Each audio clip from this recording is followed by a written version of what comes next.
I think there's a little more pressure being named Grammer on this set, the baby Grammer, and she's risen to the occasion in really surprising ways. Thank you so much for talking with me today, and congratulations on another season of the Frasier reboot. It's been so fun. I would love to hear from each of you what it's like to return for a second season after we went out storms blazing for season one. Everyone loved it, and now we're here. Kelsey, what was it like for you coming into season two? Season two was actually just the end of what would have been a season one. So the kind of show arc that we're used to is 20. So, we got there now. So it seemed like a perfectly natural sort of, segue into this next batch of shows. And what was really fun about it is these shows behaved in the same way that the back end of a first season would, the first half of a regular season. Suddenly everything congealed. All the characters came together in a way that was really identifiable and comfortable, and they all sort of took their characters to a place that no one had planned yet. And that's the beauty of a great show. When you know a show is working, suddenly they're doing stuff that you didn't think of, and that's what makes it work. And then the audience can fall in love with them. And once an audience falls in love with different characters, with all the characters on a show, the show can live as long as you want it to live. It's really all up to them. What I'm hearing is season three. Yes, yes, ma'am. It is certainly my hope that we do with 3, 4, 5, 6, 7, 8, whatever, as many as we can. I'd like to up the number per season right now. I'm not sure where the streaming sort of phenomenon is going, but I'd love to actually add a few more shows to each season and get to 100 quicker than you can say Jack Rabbit. Is that still the number for? I think it's. Okay. Ostensibly, I think it is still a number. Although, what's funny about the streaming thing, and I think it's a great thing. Our shows are 27 minutes long, 30 minutes long, 33 minutes long. There are any number of minutes we want that actually seem justified for telling that story. On network television, it's 21 and a half. Right. And that's a lot of comedy you got to cut, or it's a lot of comedy you're missing. So if you understand that what you're going to get on streaming is a much more sophisticated, much more dense half hour of entertainment, I think it becomes a real arguing point for watching it that way. Absolutely. And I've been really enjoying seeing the new directions that the show is going in, especially seeing, Frasier and Raz are taking on parenthood and what it means to be a parent this season. And Kelsey, we actually get to see your real daughter play Alice. My real life girl. Like? Your real life daughter. Can you believe it? It's fantastic. What was it like for you to have her on set? And then Peri, I want to know what it was like working with her. Kelsey, it was just absolutely natural to say. Alice, blah blah blah. They're pretty much the same age as the Alice and Greer and Alice are pretty much the same age. So I suggested it, and everybody, there was a little hesitation, like, well, look, we have to be able to think about it for a minute, and everybody said, yeah, great idea, go. It was a great idea. She's perfect. I've known Greer for a long time, and I think she's worked so hard as a young woman in this field. She's paid all of her dues. She's really ready for this role, and she's worked really hard on it. I think there's a little more pressure being named Grammer on this set, the baby Grammer, and she's risen to the occasion in really surprising ways, and I think she's perfect for Alice. Perfect. Yes, she really is, yeah. Oh, and it's lovely to see Frasier and Raz's relationship develop more this season, too. I know fans have been freaking out about the first look photos that went out. It looks like they're kissing. I'm crossing my fingers, but I'm not sure. I gotta see this photo. Yes. I haven't seen it. I don't know. It's funny. I thought, how could you not have seen that? I miss things, I live in the sticks. It's an odd, but yes. Well, that whole episode is a farce, a big time farce where there's a lot of cross purposes going on, and it's very funny. It's a great episode. It's called Cape Cod. Mm-hmm. Well, I'm very excited to see how that plays out. What was it like to be back together on a set and having a little bit more room to play this season? I know season one was a lot of establishing where everyone was. Well, he knows how to do it. You know, he's very experienced at this, and he creates a really, really wonderful set that's very creative and fun, and everyone feels like they can talk with each other. You can talk to the writers. The writers come and talk to the actors, and you can figure scenes out, and Kelsey directs a lot of them, so he's always got great ideas and great direction. So if you can figure out how to make things work that you dream of making work, or say, wait a minute, you're going in the wrong direction. Let's try this. And so when you go home at the end of the day, you feel like you feel like you've worked as an actor. You feel like you're part of something that's worthwhile. And then you work your way up to the audience, and then the audience comes in and you do your show, and it's a great feeling. It's a great way to do art. It's a great way to tell a story. Yeah. Absolutely. And Kelsey, it's been so wonderful seeing you return to this esteemed character that everyone is so excited about. And I know fans are also begging for you to return to the Marvel world. Do you have any thoughts or plans about that in the future? There's nothing I can talk about. What I do know is that there was a huge sort of outburst when I showed up at the end of The Marvels, I guess it was. The response was really almost it wasn't unexpected there'd be some response, but it was pretty overwhelming, and so there are some conversations. Perfect. Well, thank you so much, both of you, talking to me today. I really appreciate it. The season is wonderful. Thank you so much. How is it coming back for season 2 after, season 1 gets announced? Everyone's a little nervous, rebooting a beloved franchise. Everyone loves season 1, and now we're back. How was that for you, Jess? Oh, it was thrilling. I mean, especially nowadays, like, we don't know what's going to happen with one season of a show, right? It doesn't really guarantee you anything. So when we got the green light for another season, I was so excited, mostly that I get to hang out with these guys again, but also that I get to explore this character more and actually, feel into her and have a bit more space to do that. I was so excited to just get back to it. I was like, oh, we have to wait 2 more months. Like, can we just go now? Right. Jack, how was it for you coming back to this world after the success of season 1? Exactly the same. I felt in the first season, you're obviously dealing with as you mentioned, rebooting this beloved franchise. So you feel that pressure, you feel those nerves, and I definitely felt that. Every tape night, I was just like, oh God, this is. I just really don't want to mess this up for everybody. And then to kind of get the warm reception and get the season 2, you're like, all right.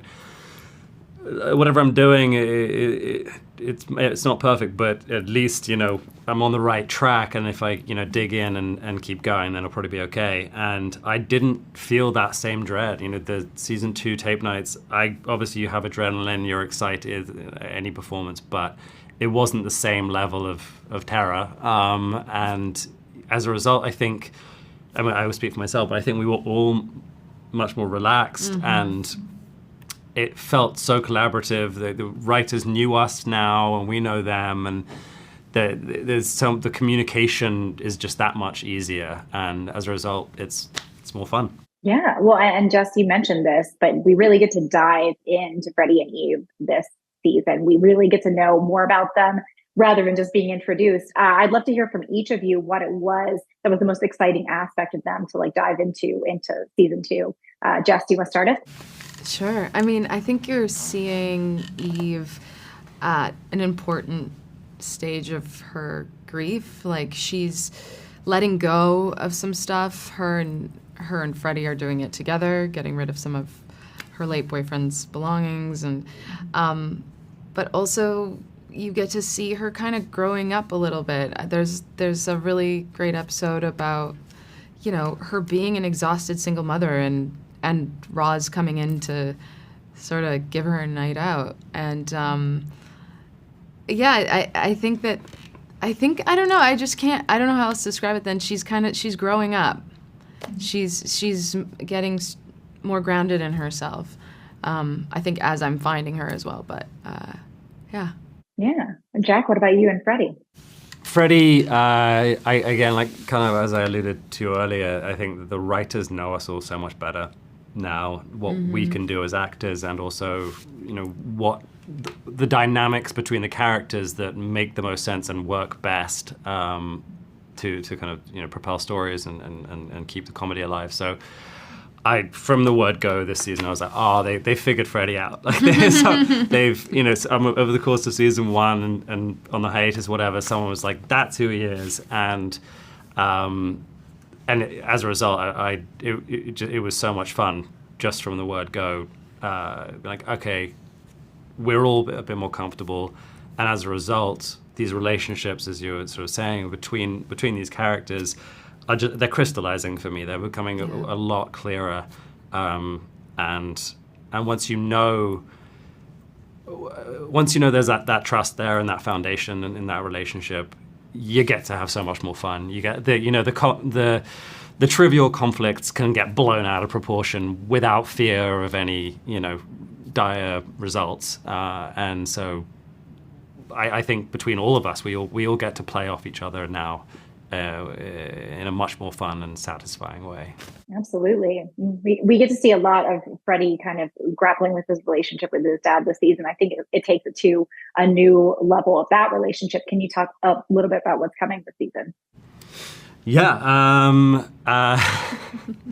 Let's see. We definitely get to one of my favorite episodes is it sort of starts off kind of with the statement or the realization that Frasier and Freddie have quote unquote nothing in common, and they don't have a thing that is their shared interest, and they're going to try and figure out what that is. And it's kind of it is kind of symbolic of the whole season, really, of just being like, all right, these guys are getting to know each other again, and we've gotten by the end of season 1 to we've got the love, we know that it's there, we're solid.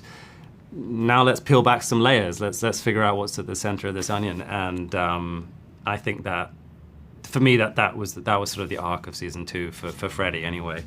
And Jess, was there anything else that you wanted to say about Eve's arc? We've got just a couple seconds left. I think that you're seeing her starting to take maybe a little bit of risks with her heart. And also, yeah, I don't know. She's the friendships are getting stronger, especially with Freddie. Yeah. Yeah, I think that's the biggest takeaway. Awesome. Well, it's wonderful what I've seen of it so far. Thank you so much for taking your time today. First off, welcome back. Season 2 of the new Frasier is just around the corner. I can't wait for everyone to get to see it. I've gotten to see a couple episodes so far, and it's wonderful. What's it like for both of you to be back in this world for a second season? Tokes, you want to start us off? Oh my God, it's so fun. It's so fun. I was so hoping for it because I could just feel how much more there is to learn about the characters, and I want them to have that. I want them to have that life, And wow, they did a great job at setting everything up, and then kind of pulling out so that you can see everything. It's just kind of we zoomed into Frasier on season 1, and now he's coming out and seeing everybody's lives and everybody's real personalities and little things that you wouldn't expect about them, and how their personality, how their relationships, are solidifying, and it's they're becoming a really nice little family. And yeah, I'm really excited for people to see it because I feel like everyone has done such a great job. The writers have done such a great job. One of the most brilliant thing about our writers is that they see where we're going as characters, kind of how we're progressing, and they kind of write towards that. They don't think, oh no, this is what I wanted to do, and we're gonna, they don't force anything. They kind of go with the current, and it just makes for some really unexpected, beautiful things, for these characters. Yeah, absolutely. What's it been like for you, Andres?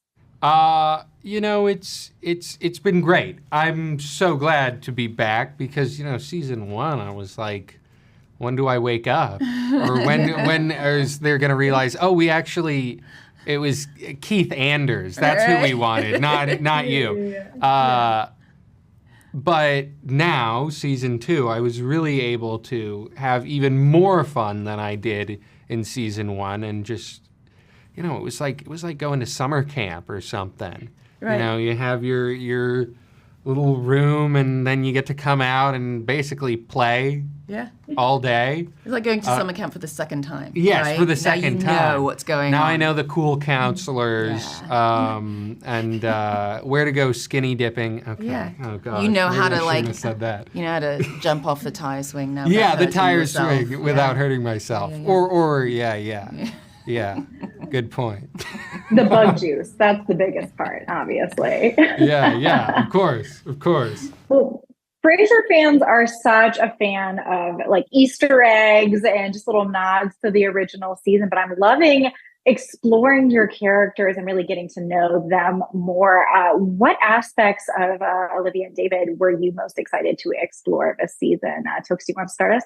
I was really excited to explore her nerdiness. I mean, she's such a nerd, and she's such a high-powered woman in the world of Harvard, but in the world in general, she's not done much. She's been so focused on her work, So, she's kind of, I think, got a new friend group, and really the first friend group that she's ever really felt like she can be herself with. So you really see some weird stuff. You see how she lives her life, the stuff she really enjoys. And, the great thing about it is these people all seem so cool and sophisticated, but they're really just a bunch of nerds. And so it's really cool to just watch them nerd out together, and it's been such, I'm just a huge nerd, so I really enjoyed being in that whole thing because I get to, she's really frenetic, and I get to kind of put all my excitement about her into that. It's been really fun. Oh, that's lovely. And we just have a few seconds left, but Anders, do you have anything that you want to say about David? Yeah, he's still becoming an adult, I'd say. So he's figuring out the human he wants to become. It allows lots of possibilities, and those things occur. Expertly handled. Thank you so much. I appreciate both of your time. Have a wonderful rest of your day. Thanks, you too. Thank you. Have a good one. Welcome back for season 2 of the new Frasier. I'm super excited to be back. What's it like for you both coming back for another season after seeing the response to the initial reboot of the show? It was really fun to watch people be super, super skeptical about bringing back a classic and then begrudgingly saying, you know what, it's not that bad. The bar was incredibly high, and we got real close to it, and people seemed to genuinely enjoy it. So I think, weirdly, season 2 is even stronger than season 1 because we know the characters so much better, and we've sort of evolved all those relationships, and there's not as much exposition. So it's like, here's the funny idea, here's what they're going to do for 20 minutes. So it's been really, really fun to do season 2. Yeah, absolutely. I'm kind of curious. Like you said, the bar was so high for season 1, but now that people liked season 1, is the bar even higher for season 2? No, it is. Yeah, thanks for putting that weight right back on top of us. We appreciate it. Season one, we hesitated to bring back a lot of the legacy characters because we wanted our characters to stand on their own. We hesitated to do a full-blown farce because it's oh, look what they tried to do. So in season 2, we bring back a couple of the legacy characters who are fantastic. I think we do 2.5, 3 farces in 10 episodes, which is incredible in its own right that the directors and the actors could pull that off in such short time. But no, the bar is staggeringly high, and it's panic-inducing for sure. Like you said, you're kind of diving into new territory this season. It feels like you've been able to open up a bit more. Does it feel like you've hit your groove more with this season? Does it feel a little bit easier to relax into? Yes, I wouldn't say we're actually relaxed, but we're more relaxed than we were first season for sure. Yeah, I think watching the actors find their characters and being able to write to that, it's been such a treat in season 2 versus, like Joe said, in season 1 where everything was just being set up and established and explained. Yeah, it's been let's a little bit more of a sandbox to play in this second season. It's been a delight. There's a little bit more of we'll be there late at night, and one of us will have a weird idea, and we'll say, that seems really funny. That's the kind of show I'd like to watch. Let's make a Frasier episode about it. Well, you put all this work in, and then the first look images come out, and all fans are talking about is, are Frasier and Roz kissing this season? What can you tell us about the hubbub around that, what we're going to see with them this season? It sure looks like they're kissing. We can confirm that it definitely looks like they're kissing. That's one of our fun farce episodes. Like the ski lodge, they're at a beach house for the weekend, and the whole episode is kind of there and built around it. And gosh, it definitely looks like they're kissing from those first look images. We'll also say that, pivoting a little bit so that we don't have to explicitly answer your question. Cowards. We'll also say that it's been fun in that episode and in the season overall. One of the great joys of this has been like, what's the next generation like? What are we have Freddie, Frasier's son, we have David, Niles and Daphne's son, and in that same episode we get to meet Alice, Roz's daughter, and now we have a whole now we have 2 generations worth of people and expectations and everything, and that's been a lot of fun to explore, and one of the things that building off the original season, the original season obviously didn't that's when those characters were being born. That's something that we've delighted in taking advantage of. That is a masterclass in sidestepping a question. That is incredible sidestepping. I have a lot to learn. It's really good. That's why you get the big bucks. Well, I'm glad that you brought up Alice too, because having Peri Grammer step in and play Roz's daughter, fantastic, brilliant move. Tell me a little bit about bringing her in and working with her. We've got to figure out how that started. I can't remember. Everyone wants to know, and we don't remember. I don't remember if it was our idea or Kelsey's sort of idea happened. or Jeff Greenberg's idea, but whoever's idea it was, it clicked so quickly. Yeah, that's fantastic. She's the right age. Kelsey's real life daughter playing Roz's TV daughter. It's a weird, fun integration into the world, and she's also delightful and fantastic, and she's so sharp. Like I remember giving her a very long alt, like an alt that was like 3 or 4 lines long, and she just nailed it. And we used it in the cut. She's a pro, and it's exciting that she is so good because now we can build storylines around her. And if we get that season 3, of course we'd bring her back because she's a very fun addition to that world. Well, and you mentioned season 3, and people are already clamoring. Season 2 is not even out yet. People want more. What do you have? Anything envisioned, or what? Can we uncross our fingers yet? Oh, no, we don't know anything. No, I know. If you know something, tell we'd love us. to hear it. But yeah, no, we really want to have. We have. We feel like we're just beginning with this new iteration, and there's a lot more of this chapter to tell. We want to, like we said, we want to explore this next generation. We want to take advantage of being in Boston and what that means for Frasier's past some more. There's a lot that we all would love to do still. So yeah, let's all keep clamoring. Let's all keep clamoring. Wonderful. Well, before I let you go, everyone loves an Easter egg. Did either of you have like a really fun Easter egg that you slipped in there from the original season that you want to tell people about? My favorite that I slipped in to one of the scripts I had written, we named the French bistro that they go to Les Charles, spelled Les Charles, which is one of the creators. The full name is Les Charles on the Glen, for Glen Charles. And Patty Heaton literally says the words Jimmy Burrows in a speech while in Les Charles on the Glen. So that is my personal favorite Easter egg. That's perfect. And I just got the wrap. It's been so lovely talking to you too. I really appreciate your time.